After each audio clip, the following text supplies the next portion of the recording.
Operation सिंदूर में जहां भारतीय सेना ने सटीकता से पाकिस्तान और पीओके के अंदर 9 टेररिस्ट कैंप्स या आतंकी ढांचों को तबाह किया, को निशाना बनाया, और जब हमारा पल्ला भारी दिख रहा था तो ये सीज फायर का जो अनाउंसमेंट हुआ, बात ये नहीं है कि सीज फायर का अनाउंसमेंट हुआ, बात यह है कि सीज फायर का अनाउंसमेंट किसने किया।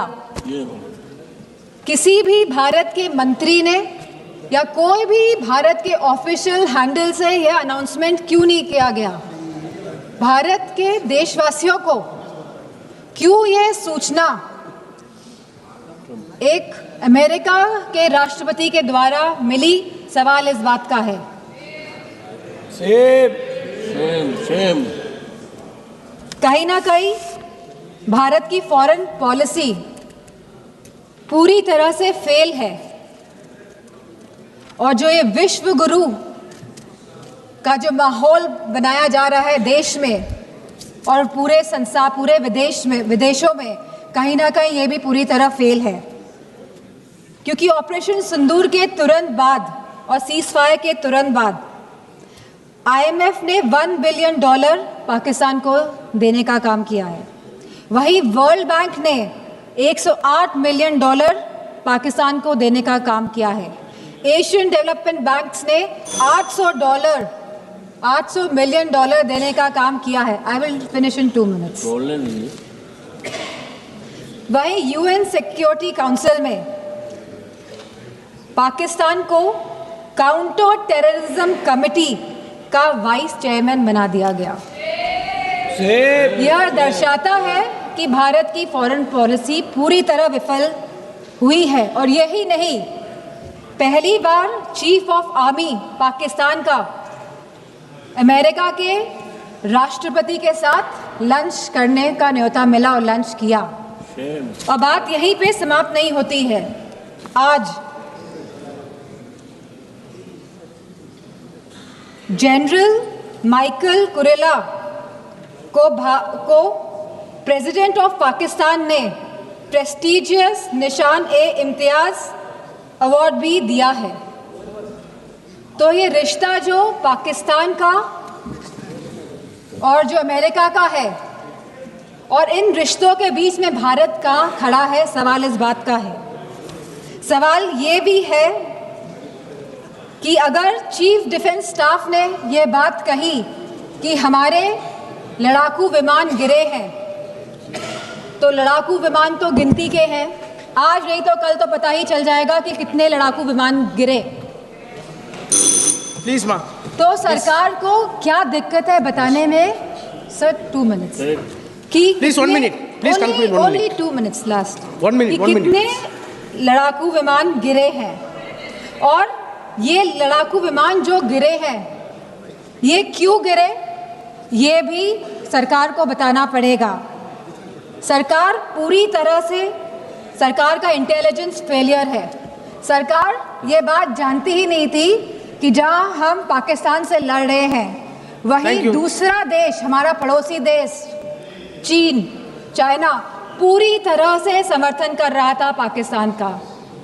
क्या ये इंटेलिजेंस फेलियर था, या ये एक्शनेबल इंटेलिजेंस को इग्नोर किया गया?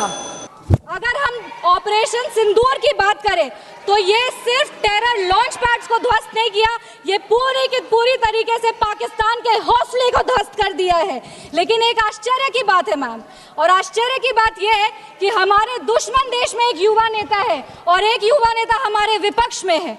दुश्मन देश का सदन अलग है, हमारे देश का सदन अलग है, वहां के नेता अलग है, यहाँ के नेता अलग है, पर इनका सवाल एक ही है। विपक्ष का सवाल और दुश्मन देश के नेता का सवाल एक कैसे हो सकता है? मैं विपक्ष के साथियों को चुनौती देती हूँ कि अपनी राजनीति से ऊपर उठ करके कभी राष्ट्रहित की सोचनी चाहिए। अगर सरहद पर सेना लड़ रही होती है तो उनसे सवाल नहीं पूछे जाते, उनको सलामी दी जाती है। अगर विपक्ष की बात सुबह से सुने जा रहे हैं और उनकी बात को ध्यान से सुने तो वो बार बार कह रहे हैं कि सरकार ने सरेंडर कर दिया, सरकार ने सरेंडर कर दिया। सरेंडर से इनका विशेष लगाव इसीलिए भी है क्योंकि इतिहास गवाह है इन्होंने कितने बार विश्व के सामने भारत का सर झुका दिया है। 1962 में 14,500 वर्ग मील जमीन पर कब्जा कर लिया था। अमेरिका के तब के राष्ट्रपति ने कहा था कि भारत हमसे भीख मांगते हुए आया था। 1971 में वेस्टर्न मीडिया ने प्रधानमंत्री के बारे में जो भी कहा हो, उन्होंने हमारे देश के बारे में, भारत के बारे में कहा कि भारत एक धोखेबाज देश है और भारत नागरिक धोखेबाज लोग हैं। ये था भारत का इमेज आपके शासनकाल में। 1985 में CIA के क्लासिफाइड रिपोर्ट्स है कि विदेशी तंत्र भारत की सरकार को चलाती थी। इनसे जवाब मांगिए। 2001 विश्व के सबसे बड़े लोकतंत्र के सबसे बड़े मंदिर पर हमला हुआ और ये लोग चुप बैठे रह गए।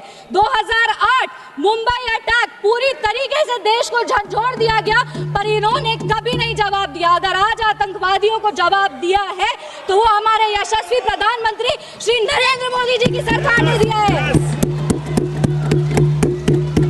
पर इनके राष्ट्रीय अध्यक्ष, कांग्रेस पार्टी के राष्ट्रीय अध्यक्ष कहते हैं कि ऑपरेशन सिंदूर एक छोटा मोटा ऑपरेशन था। ये इनकी विचारधारा का समस्या है।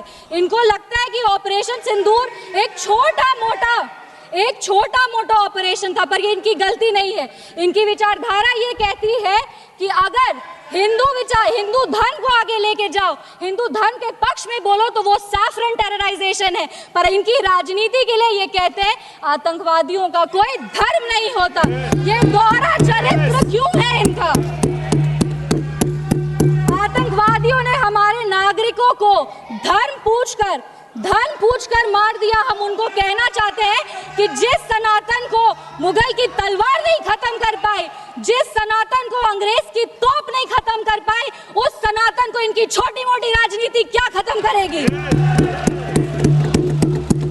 आतंकवादियों ने जब हमारे भाई लोग को मारा तो उनको मारने के पहले बोला कलमा पढ़ के सुनाओ। उन नागरिक की बहन होने के नाते, इस देश की बेटी होने के नाते हम उनको महाभारत सुनाना चाहते हैं। महाभारत सत्य और धर्म की लड़ाई जरूर है, लेकिन महाभारत द्रौपदी के प्रतिशोध का भी प्रतीक है। द्रौपदी का बदला महाभारत है और हमारी संस्कृति में है। अगर नारी सम्मान में त्रुटि होगी तो फिर से महाभारत रचा जाएगा। और महाभारत में लिखा है धर्मो रक्षति रक्षता। जो धर्म की रक्षा करते हैं, धर्म भी उन्हीं की रक्षा करता है। विशेष रूप से हम धन्यवाद देंगे हमारे यशस्वी प्रधानमंत्री श्री नरेंद्र मोदी जी का, जिन्होंने ऑपरेशन सिंदूर का नाम ऑपरेशन सिंदूर रखकर पूरी दुनिया को बता दिया है कि एक चुटकी सिंदूर की कीमत क्या होती है। और जिसने हमारी महिलाओं के, इस देश की बेटियों के, हमारी बहनों के सिंदूर को उजागर किया, उसको हमारी सरकार ने, हमारी सेना ने मिट्टी में मिला दिया है।